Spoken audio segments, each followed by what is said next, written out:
Let's check in on the latest for Dan Quinn, as the report from Ed Warder, ESPN, is that if Dan Quinn does not get a head coaching job, the Cowboys expected to bring him back as the defensive coordinator. And I can hear the collective groan from the audience right now. Quinn's defense, specifically down the stretch, was a nightmare. And I know many of you don't want him back, and I totally get that. But replacing him with your current head coaching situation of a lame duck is not necessarily easy either. Here's Quinn's initial round of head coaching interviews. Panthers on Wednesday, along with the Titans.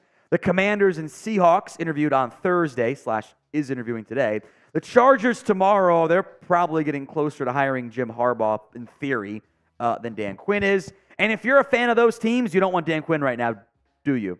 Because everybody saw that defense get absolutely smoked in every phase. Not just the run defense. The pass defense was even worse in that matchup, especially early on. He's a very tough sell to a fan base at this stage. And here is why. Now look, it is a very cherry-picked date. After Week 13, such including Week 13, the Seahawks game, starting that week. Ladies and gentlemen, your defense was a bottom 5 defense in football. Not in points, but in how they have stopped the opposing team from moving the ball and scoring and doing the things. The overall health of your defense was on life support. Expected points added. Now, you get big boasts if you take the ball away. If you're allowing a bunch of big yards and first down stuff, you lose points, right? You were 27th in EPA per play. You were 28th in pass defense. For as bad as your run defense was, it was actually about league average overall. Now, you had a terrible showing against the Bills and second half against the Packers, but you actually did not as bad against the run as I think the Bills game has instilled in our mind when you literally couldn't stop a nosebleed. You were 27th in success rate. When teams dropped back to throw against you, they had a 52% success rate, which is not just getting like a completion, but it's getting first downs, head of the chain stuff. 31st. Your run defense was also, I think, success rate, which kind of eliminates the high-end volatility of turnover stuff. Like, turnovers really help you in EPA. It's only still one play in success rate. You were terrible. You were a bottom-tier defense after Week 13. And if you want to narrow it down to, hey, how'd you do against good offenses? All right, we can do that. Since Dak came back from his injury, the points allowed, a little bit different, but still, against those good offenses, I had set the filter to 16th or better. Ended up being all top 11 offenses. 31 against Green Bay, 40 against Jacksonville, 34 against Philadelphia, 19 against the 49ers, 42 against the Niners this year. The first two were the previous years. Rams 20th, Eagles 28th, Eagles 13. 35 against Seattle, 33 against Buffalo, 22 against the Dolphins, which you kind of survive by holding them to stops there. 20th against Detroit, 48 against Green Bay. Now, the offense shares some blame here too. Make no mistake about it. But in these games against good offenses, you are averaging 29.6 points per game allowed. That sucks. The offensive results with the same filters and rules, 26.1 points per game. You tell me what your bigger issue is right now. Look, the defense gets some credit for points scored on offense and vice versa. Sure. Not enough to change everything. Moving into the offseason, this is your number one flaw. Your defense has cratered. This so-called elite defense is not. And you got to figure out how you're going to get that fixed. And it is not a 1 or 2 piece solution, unfortunately. Now, do you want Dan Quinn back as defensive coordinator? Y for yes, N for no. It's the pinned comment on today's video. So if the ad comes here on YouTube, take advantage of it. Head down there and let me know. Now, if you are voting yes, I get it. At the same time, replacing this is not an easy solution because this is not going to be an appealing job. Yes, you have Micah Parsons and Deron Bland and a couple all-pros on there. Yeah, that's all great. You are joining the hottest coaching staff in America, not from like a, ooh, they're all popular, but from a, they're about to get fired. No one's been more pre-fired in football history than Mike McCarthy this upcoming year. None of us think he's going to be the head coach in 2025. None of us. This is a lame duck head coach. So whether you fire Dan Quinn or he gets a promotion to a head coaching gig, which, okay, who's your guy? I think Joe Witt is the easy answer. I love me some Al Harris, don't get me wrong, but your pass defense fell apart too. And Witt is the more schematic guy. Harris is the technique guy. And Witt is ahead of Harris in the pecking order right now. Getting a big name, highly unlikely. Love to do it. Someone on a live show like, go hire the Niners or Ravens assistant. You're right. Why would they leave for the Cowboys job? They're going to be out of a job next year. So good thoughts, but the big name, that's the biggest name is Wink Martindale, right? Which I think he's overrated, but anyway, but he's still good. He's are you going to come to Dallas? Be looking for another job again next year? Are guys like Mike Pettin, who have connections to McCarthy, or Mike Zimmer to your front office, are those guys real solutions? I don't think so, because you've put yourself in a really bad position by doing the lame duck thing with McCarthy. Instead of making a decision, you've just said, let's see what happens. And when you don't make a decision, the decision is made for you. And it's never the decision that you actually wanted deep down. Now, today's show is made possible by Prize Picks. If you're looking to have some daily fantasy fun during the playoffs and, maybe move on from some of the trauma you've suffered this year, Prize Picks is the way to go. You can also do NBA picks all this regular season long. You got a few more weeks left of NFL Prize Picks as well. I did do one for the Niners and the Packers, a little three-player stat projection. I'm going more than Brock Purdy passing yards, more than George Kittle receiving yards, and less than Aaron Jones rushing yards. Go to prizepicks.com/CLNS and use code CLNS for a first deposit match up to $100. Links in the comments and the description of today's show. All right, we got a interesting and I think more clicky story than founded in good process. Bleacher Report has suggested the Cowboys trade for Alvin Kamara this offseason.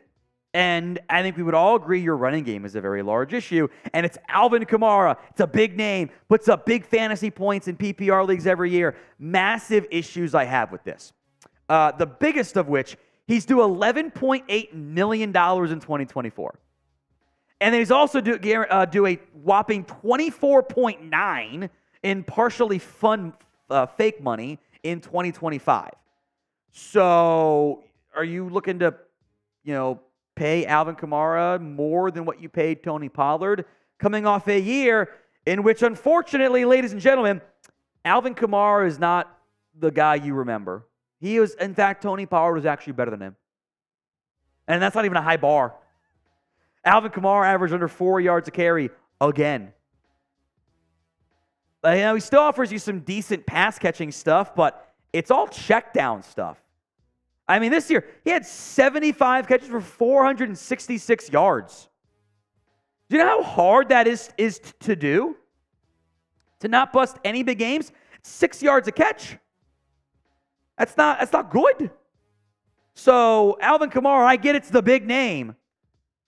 I'm concerned he's cooked. And what also blows my mind by the way, is part of this, Bleacher Report in this article did not specify what the picks would be. They said draft picks. Same author, different article, said the Chiefs should send a second-round pick for Alvin Kamara. What are we doing out here? Genuinely, BR, are you watching these teams play? Or are you just going based on vibes and names? Would you trade for Alvin Kamara? T for your trade for him. P for you would pass. It's a hard pass for me. But you guys can sound off in the comments. Bad idea. If you want to add an aging, declining running back, you can do that in free agency, pay a fraction of the cost, and not have yourself consume draft picks in the process, which you're already light on anyway. With that said, you do need to fix this run game. This run game is a very real problem. And to be clear, I am not saying you have to become this run-first football team that tries to establish it. That's not what I'm saying. But I'm saying in these games, you need, against good teams, you can't, if your defense is playing badly, you can't expect the quarterback to save everything. The Cowboys' ground game in the last 3 years from running backs only, so I'm not doing quarterbacks, keepers, and the very effective receiver handoffs that you do, 3 years of losses. You got 17 total. 312 carries, 1,197 yards at 3.83 yards per carry. You have turned into a bottom 5 run offense, basically, when you lose football games. And it's coming on 18 carries a game. So it's not like you're not trying to run the ball. It's that you can't run the ball. It's not just the players. It's not just Pollard. It's not just the offensive line. Yes, they get blamed too. What I keep calling this tight zone scheme was terrible. It was not good. You had some success at one point this year doing that little Shanahan toss play that you go up the middle on. And then you just abandon it into December. Why? You didn't run do. You didn't go to the outside. Why? Like, do you not know your personnel? Are you committed to just trying to run it your way? Change that. And I would say invest in the offensive line. If you want to have a little bit more success running the football, I think offensive line is how you build that. Not a big sexy name at running back, but offensive line success. And I think there are a few quarterbacks in this league that can carry a team that has no run game or no threat of one or no support from it. It's guys like Mahomes, it's guys like Allen, or guys like Lamar that kind of create their own ground game too. Allen fits that same category. That's not one of them. That's not even like a mean thing to say. He's just not one of the freakazoid top 4 or 5, whatever it is. I mean, he sucks. But I'm saying if teams are going to dare you to run the football as they have in these games, and you can't, and you keep running on 2nd and 10, if the quarterback doesn't play at an MVP level on 3rd downs, this is the results. And then it's all the quarterback's fault, which I get. It's the Cowboys, it's the quarterback, it's football, it's fine. But it's not like it's just setting up for failure in the end. We'll talk a lot more about this stuff throughout the offseason, folks. We will be here every single day. I know many of you are upset, and I get it. I am not going anywhere. Hit that sub button for more free Dallas Cowboys YouTube videos. Let's talk defensive line free agency option here. PFF naming one free agent target for each team this offseason. They picked Grover Stewart, which I don't hate. And if this would be a notable addition, and who am I to argue against a notable addition for a team that doesn't do anything like that? Stewart does help you against the run pretty significantly. I also don't know what you'll be doing with Mozzie Smith, which we'll come back to. There's a lot of weird stuff going on there. But when it comes to free agency, name a player who you want to sign. Any player in free agency, go ahead and vote for me in the comments. Now, Stewart's numbers are not necessarily eye-popping, but he's a run stopper. His numbers were down this year. He got suspended for PEDs, which is really unfortunate. Had a great year in 2022, 9 TFLs, 4 sacks. I think that maybe the 2020 campaign is more of what you would get. A couple TFLs, good tackle numbers. I think he'd help your run defense in a very nice way. Here was the argument from PFF. The Cowboys' run defense was exposed in the team's loss against the Green Bay Packers. While there's hope that first-round pick Mozzie Smith will take a step forward in 2024. They need help on the defensive interior. Stewart has been consistently good against the run and finished in 2023 with 24 tackles, resulting in a defensive stop, which PFF calls like you didn't allow a first down or you stopped them from being a successful play, like at or near the line of scrimmage. And look, your run defense needs help, clear as day. But the run defense wasn't why you got behind in that game. Jordan Love was destroying you. You actually had several good run stops. So they were under 4 yards a carry for the good portion of that game until second half comes. And frankly, I think your defense quit. I think they quit. And I think your coordinator made some terrible schematic decisions too. The second half run defense was cheeks. Also, I still don't know what the root cause of Mozzie Smith's weight loss was. You know, he was a 330-pound guy and then was playing somewhere between mid-290s and mid-300s, like 307 or something like that.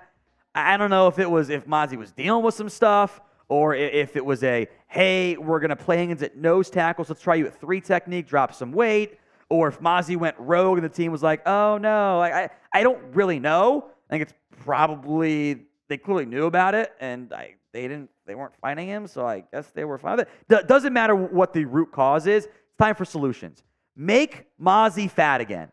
You can't do the whole Tyrone Crawford drop weight, add weight, drop weight, add weight over and over and over and over again and expect things to be good. You drafted a nose guard. Let him be a nose guard. Make Mozzie fat again, because if your plan is to make him a 297-pound or a 307-pound 3 technique, it's not going to work.